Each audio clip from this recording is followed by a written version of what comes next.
Hey, this is Todd. So in this video, I will be doing the second part in my Designing Dynamic Dungeons series. The first part, if you're interested in that, I went over decoupling encounters or encounter creatures from encounter spaces. So to look at a dungeon, you might have room number one, and room number one would have a bunch of stuff in it, and room number one might also have, for example, a group of goblins in it. And the idea here being that instead of having that as one package, you could have the encounter area, which was whatever that room was, let's say a torture room. And then you could have the goblins, and it's possible that those goblins will be in the torture room when the party arrives, but then it could be possible that those goblins could be somewhere completely different when the adventurers arrive. And so you create a dynamic space that if you ran it or played through it multiple times, you might get many different configurations, with some of the benefits being that you could introduce some really neat story elements. Let's say, for example, you have the boss encounter group, let's say a bugbear and a couple of goblin henchmen and its wolfhound pet, and maybe by default they would be in their bedroom, basically, for lack of a better word, their lair in this dungeon, except this time they show up at the entrance. They just happen to be there when the players show up, or they're not there at all. They're out hunting, they're out talking to other goblin/bugbear clans, they're out getting lunch, whatever it happens to be, and so they're not even there. And so you create these interesting elements. Well, what if the boss isn't there? The party comes through, they rampage, they clean it out, then they leave, then the boss shows up, or the boss shows up as the party is coming back out of the adventure, or out of the dungeon. I think it adds a lot of interest, a lot of thought, or just imagination that can be put into it, which as a GM I always appreciate it, and I don't think it adds a ton more work. You're not creating a whole other sets of encounters. You're thinking about, well, what creatures might be in that place? I'm just not going to pin them down until I roll some dice, right? Until the players come up and they listen at the door, then I'll roll dice to say, okay, who's on the other side of that door? Could be nobody, could be the boss, could be just some maids and butlers. So that's what I talked about in that video. One of the comments to that video talked about, well, hey, something that they've seen done or they've used with success was overloading that wandering monster encounter die. If you're not familiar with that, I think Necropraxis blog, and I will try to remember to link to it in the notes here, was the first place that I saw it, which was taking the wandering monster die. And as I've talked about on many occasions, and I'm pretty sure in that other video, it's a great way to add dynamism, because you're moving around, you're in different spaces, and you're rolling to see if something shows up, and you don't know, right? Something could show up, nothing might show up. In the classic OSR way, it's a D6 roll, and usually on a 1 or sometimes 1 or 2, monster shows up. I mean, you just roll that once every, you can have your own custom rules. It might be once every hour, once every 6 exploration rounds. Maybe in your particular space, you might want to roll more often if you feel like there's a lot of stuff going on, maybe less often if it's maybe a big, more or less empty space, but that was kind of the idea. What overloading it consisted of was, instead of just taking those 1 or 2 pip die results and the rest of the die being wasted, was let's fill that entire die with stuff, and then we'll roll it every 10 minutes, every exploration turn. And you might have, I think, a couple things on the Necropraxis version was exhaustion. Either you have to rest or you get tired. Your torch could go out, your lantern could go out.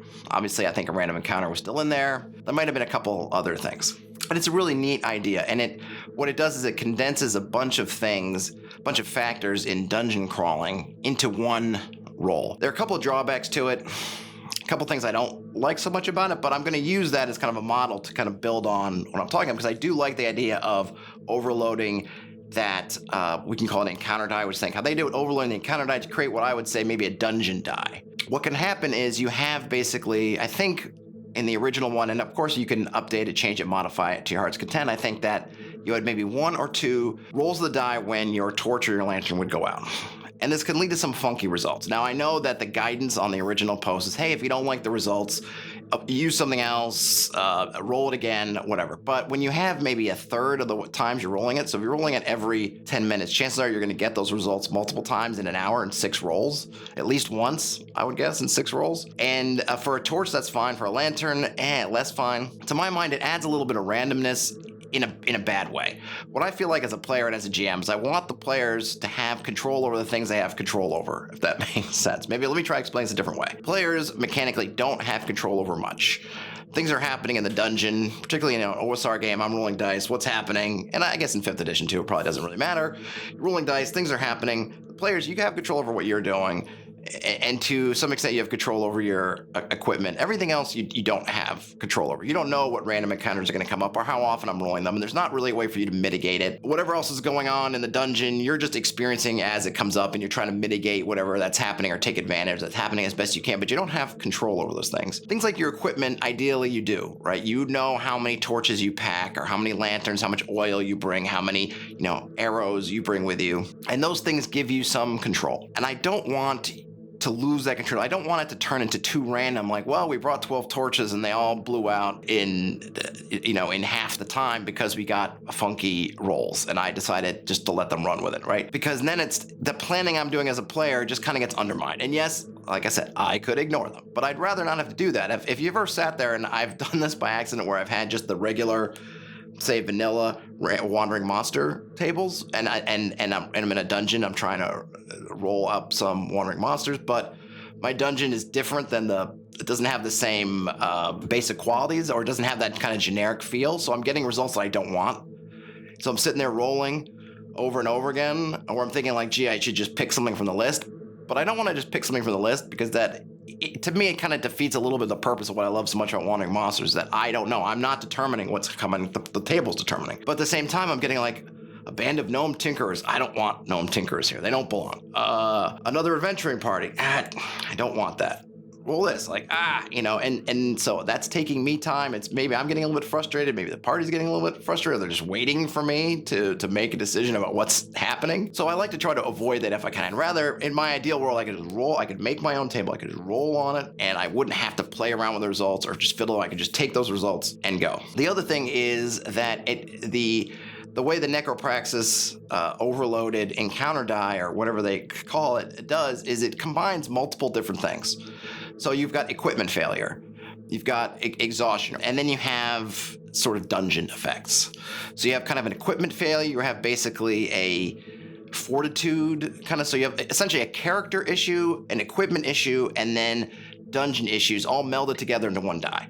I would rather keep those separate. I want them to have control over the resting cycle, as opposed to randomly, if you don't rest now, you're going to get tired. I want them to be able to pick, and I want them to be able to press them and say, all right, if you don't rest, you got to rest soon, or you're going to get tired, but you have control over when to rest. I don't just roll a die and just, okay, it's now. And then I go, oh, that doesn't make sense, so I got to roll something else. And then I get light, and that doesn't make sense. So now I'm rolling. I don't want to do that. What I would like to do is overload that wandering monster check, but just keep it to dungeon effects or lair effects. In a sense, we're taking the kind of lair actions in a way from 5th edition, and we're creating that, taking that concept in a sense, matching it up with the wandering monster checks into basically what I will call for these purposes, and I apologize if somebody has used this before, a dungeon die, which we can roll every turn, and it will encapsulate, the encounter groups that we talked about earlier.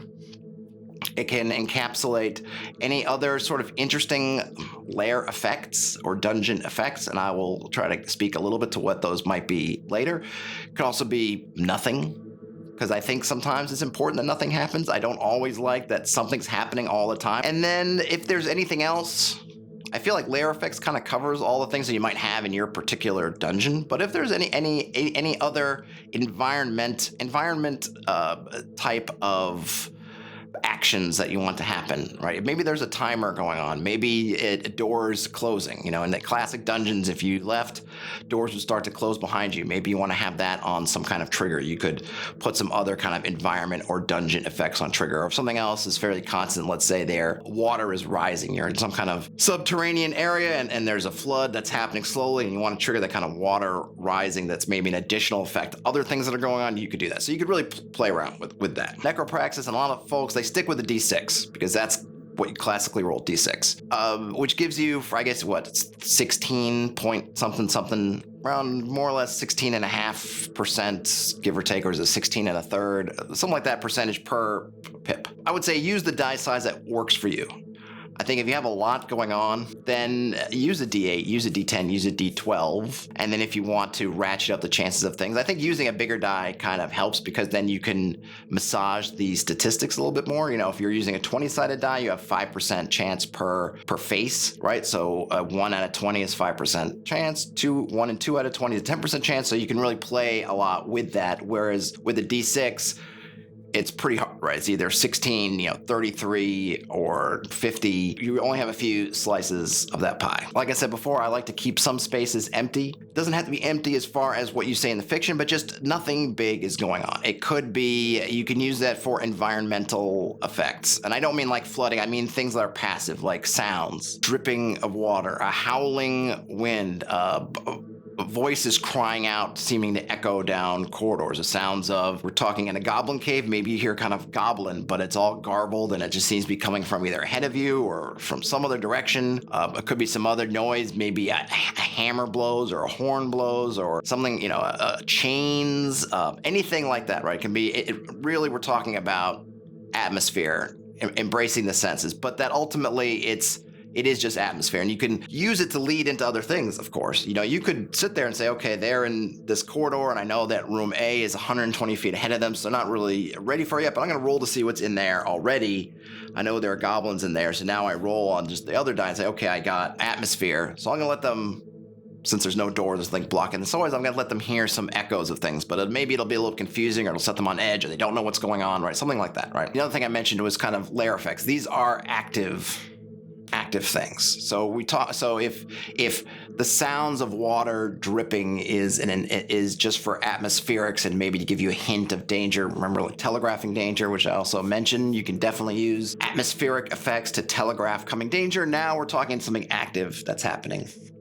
And it doesn't have to be a hazard like a flood. It could be something else. I would think in an occupied lair space, like a hideout or a castle or keep or something like that, where it really belongs to a single culture, society, people, that could be basically their DEFCON level going up. You've been spotted. Some trace of your passing has been found. It doesn't have to be right. It wouldn't be. I wouldn't even say it's right there because that would be that would be the wandering monster showing up. That would be an encounter happening. It could be that you're halfway through this level of the dungeon and someone discovers stuff you did a long time ago. Maybe back at the entrance, back somewhere in some other room you went into. Adventurers aren't that careful anyway. And look, if you're busting open chests, you're opening doors, you're doing stuff, you're leaving traces. I have yet to see the party that's even attempted to really perfectly cover up the fact that they've been rummaging through stuff or looking for things. So there's almost always stuff passing. And if you think about it, just in the fiction of the world, you're way on one side of the keep and you've traversed this whole level. Wandering monsters showing up over here, they're going to be doing the Goldilocks, like who slept in my bed, who ate my porridge, who broke down my chest and took my potion. So it makes sense at some point that you're going to get found out by no fault of your own in the present moment, but just the fact that you're trespassing and you're doing things you shouldn't be doing, or you're somewhere you're not supposed to be. Those could be your lair, a dungeon effect or a lair effect that could come. And what I like about that kind of the DEFCON levels going up is because you could use that to then inform those encounter groups. You could take and say, okay, I've got my initial encounter groups where they're basically a DEFCON 0. So who's running around? You're gonna have some guards, you're gonna have some folks doing your job, but you're not actively in defense mode. You're in your everyday mode. So you're going to have some of your regular patrols, but you're going to have mostly those same servants, those people just doing their thing, right? The people who are knitting goblin sweaters, who are going about their daily business, going to get some more yarn from the cupboard.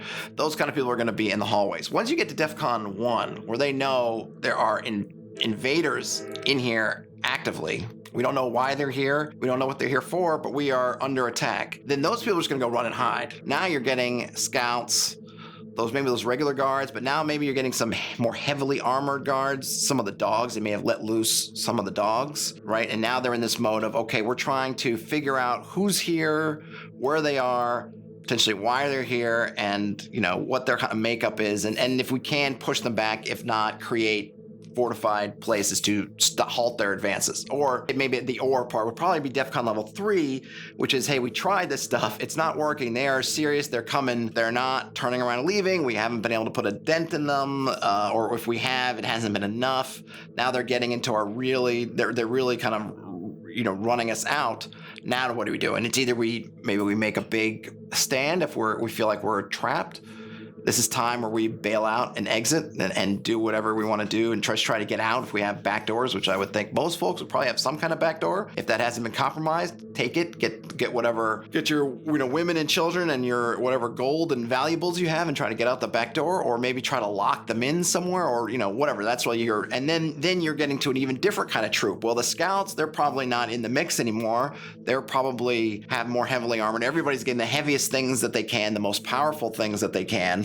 And then that's when you're most likely to run into the boss if he feels like he can take them down, and some of the the really hardcore defender type troops. So if you think about those encounter groups, and you could go through a dungeon and you could look at where they are and say, okay, we're going to have these guys, these guys, these guys. When you think about, well, how do we activate some of these, or when should they go in the mix? And I always like what the original Wandering Monster tables did, which they always was a chance to go to the next more powerful version. So you'd be on level 1, okay, simple monsters, but at that, if you rolled really, well or poorly, however you want to look at it, they would say, nah, go to the next level and pick from there. And, there's a less chance you could go to the next one, right? So you have this Wandering Monster table that encapsulates not just the stuff on level 1, but if you roll enough and you get lucky or unlucky enough, you could be hitting monsters much more powerful than you're supposed to, or that really fit that level. They're kind of enigmatic or just exceptions. Some reason there's a hag or there's a dragon on level 1. How did that happen? I don't know what the dragon's there for, but he's there, right? So in this case, you could have that same kind of logic, but when you want to definitely bump up levels, and we're not using levels of a dungeon anymore, but we can use these alert levels. And when might you go up those alert levels? You might go up when you're rolling that dungeon die and you get their DEFCON level has gone up. And of course, you can bring down the fiction however you want. An alarm bell, a horn, just people shouting, people running, whatever it is to tell your players know, hey, you've been found out. Because that's one of the things, and I will probably do a whole separate video on this, that's one of the things that always bugs me a little bit. Adventurers who are running through these dungeons and there's just, like I mentioned in the last video with the lookouts, there's very little of the oh my gosh, we're under attack. What do we do? It never gets harder. And I feel like dungeons should get harder. You are trespassing. It should not be easy. The tension should until you take out the heart and soul, whatever that's the leadership, or you're just able to knock out a lot of the troops. The battle should get tougher. Things should get more tense. Each battle as you're moving in should just be, people are fighting for their lives here. And if they're not, then they should be figuring out to leave. If you get in here and you're just a kobold, and these heavily armored warriors or the adventurers come in to you and they just start pounding you into powder. Either you're like, we got to stay here because the eggs are about to hatch and we got nowhere to go and we can't risk leaving them, so we got to just go crazier and crazier to protect the space, or we should be thinking we got to get the heck out of Dodge. We shouldn't just be dying to die doing nothing. And if we're going to do that, if these 4 kobolds are going to lay down their lives, then there needs to be a reason for it, and that reason should be to let the other kobolds know, or to give them time, or do something, right? Shouldn't just be just to die to die. Really, what creatures do that anyway? There's usually almost always a reason why, and that reason should be meaningful to them. So that gives you an opportunity to say, okay, we're going to raise up. We're going to have this dungeon die, and it can be, and I'm not, maybe I'll put together, at some point I'll put together my ideal die, but I think it's really something where you want to look at the space that you're in, and the space that you're preparing, and what it's like. So if I was in, say, creating some kind of giant Underdark kind of thing, part of that is, I would think, or at least for me, is that it really does feel like an open, a lot of empty space. So I would have a lot of the atmospheric type results. Maybe half, maybe more than half. It's just atmosphere, just all the stuff that's really letting you know that it's dangerous, that it's weird, but you're in these big caverns, you're in these long tunnels, and you don't know what's around there, but you don't know, there could be nothing, could be something, you don't know, and I can build that up a lot. Then maybe when I get to the wandering monsters and then these other encounter groups, they're probably going to be harder than I might know otherwise, because I'm not fiddling around with, you're not running into a lot of small fry. The small fry, they're playing a different game. they're staying away. I think in that kind of space, you are not just kind of hanging out. It's, you got cover, you're hiding somewhere, you're doing that, you're darting out to get something to eat, you're darting out to do the little things you got to do. Then you are away because the predators are just nasty and there's no room for kind of weakness out there. So I might have just a few numbers or maybe even one on the die, depending on what die I'm using. That would be like an encounter, but that would be a serious kind of encounter. And then, for as far as the actual active effects in an Underdark type space, noise I think would be really powerful because it echoes. There's not a lot of light depending on how you're running your Underdark. I know some people run it where there's lots of glowing mosses and things. Some people run it that it's just super dark, actually is dark or has some kind of even maybe a magical darkness, however you're running it. But noise to me in those spaces is going to be super important. And that's how predators or predatory creatures, other things, they're going to come in to see it, not just the people or the creatures who want to feel like they can fight and you're their prey, but then also the scavenger types who might be hoping that they're going to get there and be able to wait for the battle to be over, and either whatever is lost they can take something off of, or if the one that's won has been weakened enough, they can take something off of, but that's their game. So that's how I might set up that die. And like I said, I know that, you could say, well, I could add light, I could add exhaustion, and those things are definitely, and look at an Underdark situation, light will be super important, and being able to keep traveling and know when to rest and where you can kind of not let your guard down, but just find a spot to get some composure back is important, but I want to leave that to the players. I don't want to take that out of the players' hands. That to me is part of the thing where I want them to be able to think about and then to be able to really count on when they have to do it, for them to be able to count and say, okay, we got this much light until we got to do this. Okay, we have this many torches. That allows us to do this much before we have to go back or before we have to figure out another light source or use a spell or do something else. I want them to have that in their brain because I think it's important. Those things that I always appreciate for players is being able to prepare and kind of count on that preparation. I want to preserve that. I want to keep it. And the same thing with exhaustion. I want them to decide, okay, we got to rest soon. This is the spot I want to rest, and not be forced because wherever they happen to be, I rolled a number. And so now it's like, you got to rest here or you're going to be exhausted. And here is some crappy place. And I know as a player, I would have thought, well, I would have rested in the last area if I had thought I didn't have more, time. And granted, you can say, well, that's just how it goes. It was rougher sledding than you thought. But I have enough things of that where, hey, tough luck, this is how it goes. So to the extent that these things that they have that they know about, they control, I want to keep them there. However, overall, as a concept, I really like the overloaded encounter die. In my case, I guess I'll call it a dungeon die for lack of a better term. The things that you can use, you can use whatever you want, right? And as usual, like I say about Wandering Monster Tables, really about anything, the more that you can customize these for your spaces, taking into account what kind of space it is, what's going on in there, how inhabited it is, all these kind of things, the better. But you can think about the nothing happens kind of thing. And if you want to use that for thematic or atmospheric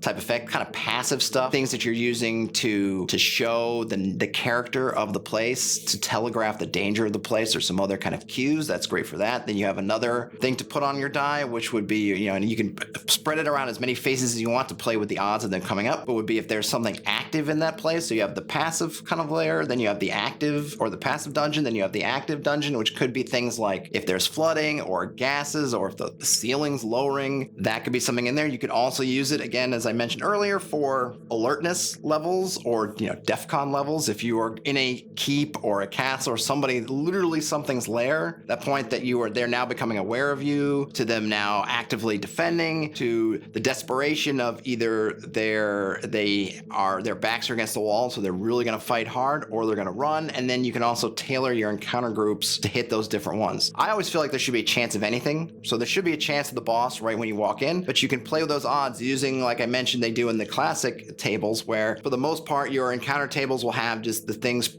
at the DEFCON level you're at, but there'll always be a chance that you hit the next level and then the chance you hit the level after that. And depending on how many alert levels or danger levels you want to have, you can set that up. So you might only have two. There might just be business as usual and then all out defense. I think probably a lot of things when you think of it in fantasy worlds, if you're, say, a small goblin raiding tribe or party or however you want to organize them, and this is your kind of home, if something comes into your house, you're probably not waiting for them to take a whole bunch of slices before you go. You're probably going to go from, oh, we're fine, to like, oh gosh, there are guys in the caves, so we got to fight them, right? Whereas if you were, say, at a city level or a large castle or keep, you can see how those levels might pertain to different areas. So business as usual to enemies at the perimeter, to enemies at the the inner gate, to enemies inside, and how it ratchets up each time with those. And obviously, don't feel limited to what I'm throwing in there. And please, in the comments, wherever you happen to find this, let me know what kind of things would you put on your dungeon die. What other things do you think are important? For myself, I like to keep it to just stuff that's a dungeon and not mess with equipment or character or other stuff. I like to just keep it to that vein. But that's me. If you would prefer to add stuff in for your characters, if that's how you run it, then hey, do that. The next thing to talk about is setting up zones for things. So maybe look at, you're in the hallway and you have maybe a room to your right, a room to your left. Do you want to roll 3 dice or do you want to roll 1 dice to see what's going on in this particular zone? And you can come up with these earlier. So, sometimes it's obvious. There's a passage leading up to a door. When they're kind of, before they get in that passage, you roll to see what's in there and you can determine, are they in the passageway? Are whatever happening, is it happening behind that door? Is it happening, where is it happening? So having some kind of zone system will probably help, but that will be something I'll cover down the line. But this is all about dungeon dice to help add some more dynamism to your dungeons if you decide to use it in the ways that I've set forth, or in other ways. Please let me know. And as usual, I hate to say it, but I guess it's just part of the gig. If you like the videos, please give this one a thumbs up if you like it. Please subscribe if you have enjoyed the content. There's that bell thing you can hit to get notified. It really does help me a lot, and I appreciate it. I'm recording this, in the middle of December, so happy holidays, but happy whatever you're doing, wherever you are, whenever you happen to watch or listen to this. Game on, and I'll talk to you later.